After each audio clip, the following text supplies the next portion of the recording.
మందకృష్ణ గారి పోరాటం ఏదైతే ఉందో ఆ పోరాటంలో కూడా మా భాగస్వామ్యం ఉన్నది. ఎస్సీలలో ఉన్నటువంటి వెనుకబడ్డ వర్గాలకు న్యాయం జరగాలన్నదే వర్గీకరణ పోరాటం. ఆ పోరాటంలో మొదటి నుంచి కూడా మా కులాలన్నీ కూడా ఆ వర్గీకరణ ఉద్యమంలో భాగస్వామ్యంగా ఉన్నాయి. మేము కూడా పోరాడినాం. సో కాబట్టి ఆ పోరాట ఫలితాలు దక్కే దగ్గర వెనుకబడ్డ వర్గాలకు అందాలనేటువంటిదే మా పోరాటం. ఓకే. సో వారు పోరాటం చేయడంలో తప్పులేదు.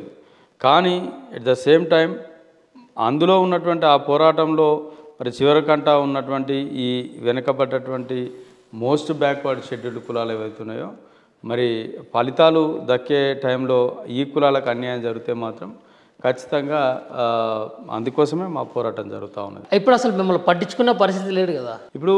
ఎందుకంటే ఇలా సుప్రీంకోర్టు ఈ అంశం మీద స్పందించి దేశవ్యాప్తంగా ఉన్నటువంటి మొత్తం 1152 దళిత కులాలు ఉంటే ఆ దళిత కులాల్లో ఎవరైతే వెనుకబడ్డారో వాళ్లకు న్యాయం చేయాలనేటువంటిది తీర్పు యొక్క సారాంశం. ఓకే. సో ఆ రోజు మనకు అన్ని పేపర్లో ఆగస్టు 1 నాడు మొత్తం అన్ని ప్రధాన వార్తాపత్రికల్లో వచ్చినాయి మనకు వర్గీకరణకు స్థాయి. అవును. తర్వాత ఈ సుప్రీంకోర్టు ఎస్సీ ఎస్టీ వర్గీకరణకు గ్రీన్ సిగ్నల్, ఇవన్నీ కూడా ప్రధాన శీర్షికన ఆ రోజు అన్ని పత్రికలు కూడా చెప్పినాయి. ఇందులో చెప్పింది ఏంది ప్రధాన అంశము, ఉపకులాలకు కోటా రాజ్యాంగబద్ధమే. ఓకే. ఇక్కడ చెప్పింది. తర్వాత ఆ అధికారం రాష్ట్రాలకు ఉంది, పక్కా డేటాతోనే వర్గీకరణ చేపట్టాలి. ఓకే. ఎస్సీ ఎస్టీల్లోని క్రిమి లేయర్ అమలు, ఎస్సీలంతా ఒకే స్థాయిలో లేరు. ఇది మొత్తం 7 ధర్మాసన సభ్యుల లోపల 6 మెజార్టీ తీర్పునిచ్చారు. ఈ గతంలో ఇచ్చినటువంటి ఏపీ ఎస్సీ రిజర్వేషన్ల తీర్పును పునఃసమీక్ష చేయాలని చెప్పేసి వారు చెప్పడం జరిగింది. ఓకే. సో ఇంకా ఇక్కడ ఇంకొక అంశం, ఇక్కడ ఈ మేరకు ఉపవర్గీకరణ చేసుకునేందుకు రాష్ట్రాలకు అనుమతిస్తున్నాం. ఒకే సబ్ క్లాస్కు మొత్తం రిజర్వేషన్లు కేటాయించకూడదు. ఏ సబ్ క్లాస్లకు రిజర్వేషన్ ఫలాలు అందడం లేదన్న డేటా ఆధారంగా వర్గీకరణ చేయాలని సూచించింది. ఓకే. సో ఇది మనం ప్రధానంగా మనం చెప్పుకోవాల్సినటువంటి అంశం. ఇందులో ఈ కులం ఉందా, ఆ కులం ఉందా, లేకపోతే ఏ కులానికి ఎంత కేటాయించాలని చెప్పలే.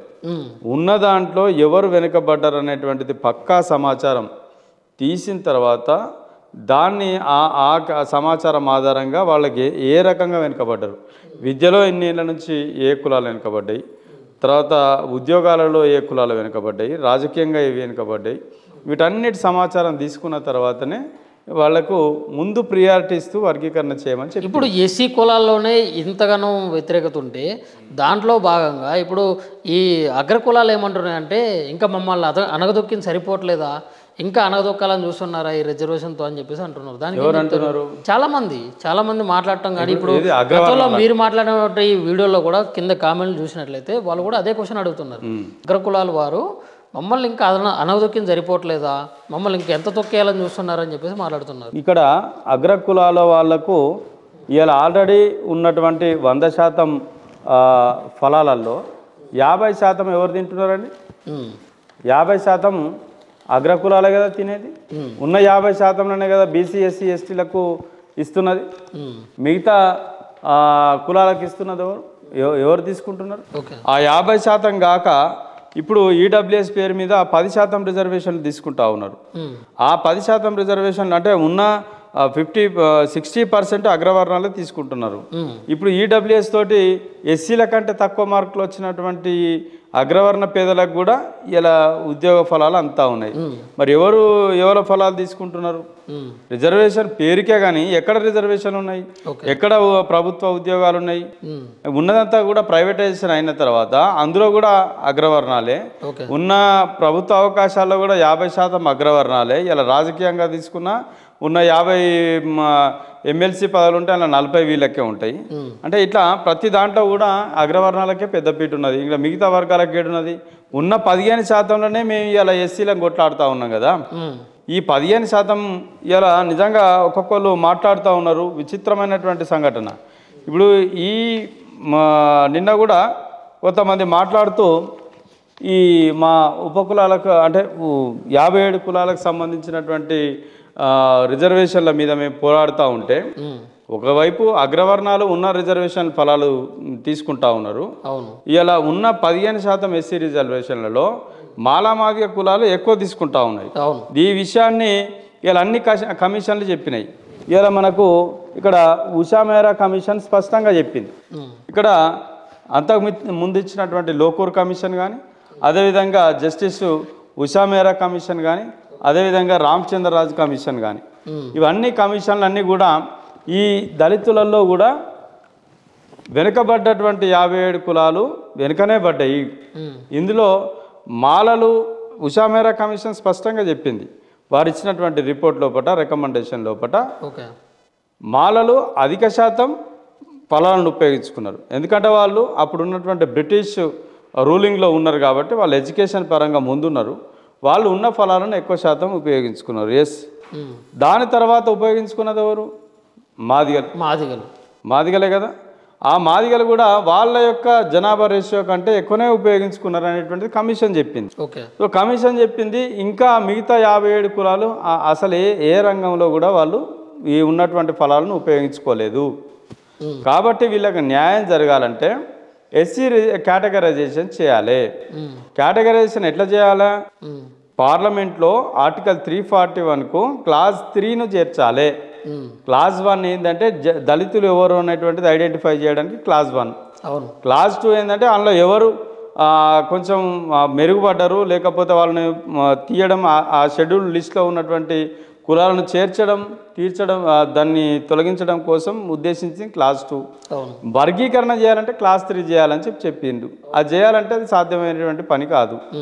ఆర్టికల్ 341 క్లాస్ 3 చేర్చి వర్గీకరణ చేయాలంటే మొత్తం ఉన్నటువంటి రాష్ట్రాల్లో అన్ని రాష్ట్రాలు తీర్మానం చేయాలి. ఉన్నటువంటి మొత్తం పార్లమెంట్ లోపల 2/3 మెజార్టీతో దాన్ని ఆమోదించాలి. మరి అది జరిగే పని అయ్యేటట్టు కనపడతలేగా. అందుకనే కదా అటువంటిది కాదని చెప్పేసి రాష్ట్ర ప్రభుత్వాలే దీన్ని వర్గీకరణ చేసుకోవచ్చు అని చెప్పేసి మన సుప్రీంకోర్టు చెప్పింది.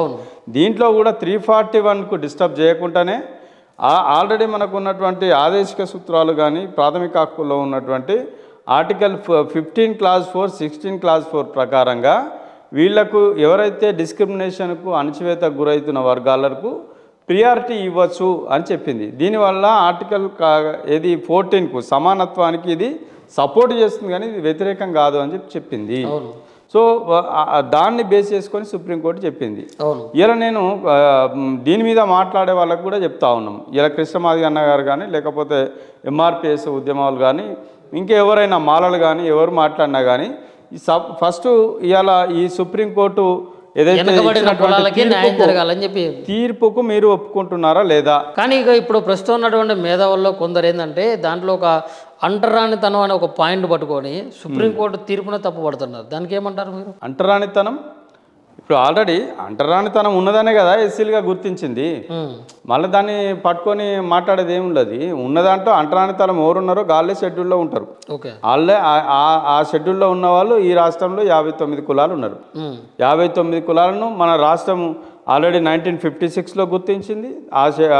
ఆ రాష్ట్రం ఏర్పడ్డప్పుడే మన ఉమ్మడి రాష్ట్రానికి ఒక లిస్ట్ తయారు చేసిర్రు. అందులో 59 కులాలు ఉన్నాయి.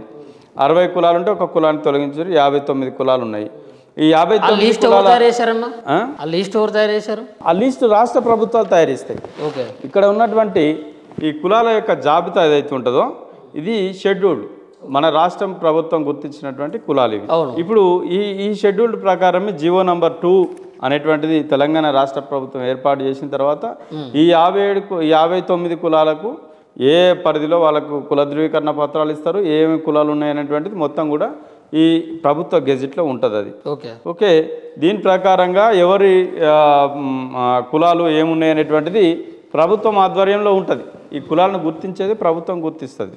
గతంలో వాళ్ళకు ఉన్నటువంటి క్రైటీరియా ప్రకారంగా ఆర్టికల్ 341 ప్రకారం ప్రభుత్వాలు గుర్తిస్తాయి. సో ఇక్కడ జరుగుతున్నటువంటి విషయం ఏంటంటే ఇప్పుడు ఎస్సీ వర్గీకరణ విషయం లోపల రకరకాల కామెంట్లు చేస్తూ ఉన్నారు. ఒకటే ఇదంతా కూడా ఒక ఎస్సీ వర్గీకరణ అంటే ఒక 2 కులాల కొట్టాటలాగా, లేకపోతే 2 కులాల వర్గ పోరాటం లాగా, లేదంటే ఇదొక ఆధిపత్య పోరాటం లాగా తయారవుతూ ఉన్నటువంటి పరిస్థితి మనం చూస్తూ ఉన్నాం. ఎస్సీ వారికి మొత్తం అదే చర్చ, ఎక్కడ చూసినా కానీ ఎస్సీ వర్గీకరణ చర్చ. సో దీంట్లో ఈ నిజంగా సామాజిక న్యాయము, సామాజిక దృక్పథంతో మాట్లాడేవాళ్ళు, న్యాయము అధర్మం గురించి, ధర్మం గురించి మాట్లాడేవాళ్ళు ఇలా సామరస్యంగా చేసుకోవాల్సినటువంటి పని విషయంలో దాన్ని ఒక రచ్చ తయారు చేసి ఈ వర్గాలన్నింటినీ కూడా విడదీసి దాన్ని ఒక ఓటు బ్యాంకు రాజకీయాల్లాగా తయారు చేస్తూ ఉన్నారు. ఓకే. సో కాబట్టి అట్లా కాకుండా నిజంగా చిత్తశుద్ధితో పనిచేయాలనుకున్నటువంటి వాళ్ళు, అంటే ఎవరైతే న్యాయాన్ని కోరుకుంటున్నారో వాళ్ళు నిజంగా దీనికి ఒక న్యాయాన్ని అందరు కోరుకుంటున్నారు అన్న, సమస్య పరిష్కారం చేసే దిశగా ఉండాలి మన యొక్క చర్యలు కానీ, మన యొక్క పోరాటాలు కానీ. ఇతరులను రెచ్చగొట్టే విధంగా ఆ కార్యక్రమాలు ఉంటే మీకు అంటే ఎవరికైతే న్యాయం చేయాలనుకుంటున్నామో వాళ్ళకి ఇంకా అన్యాయం జరిగే అవకాశమే ఉంటుంది.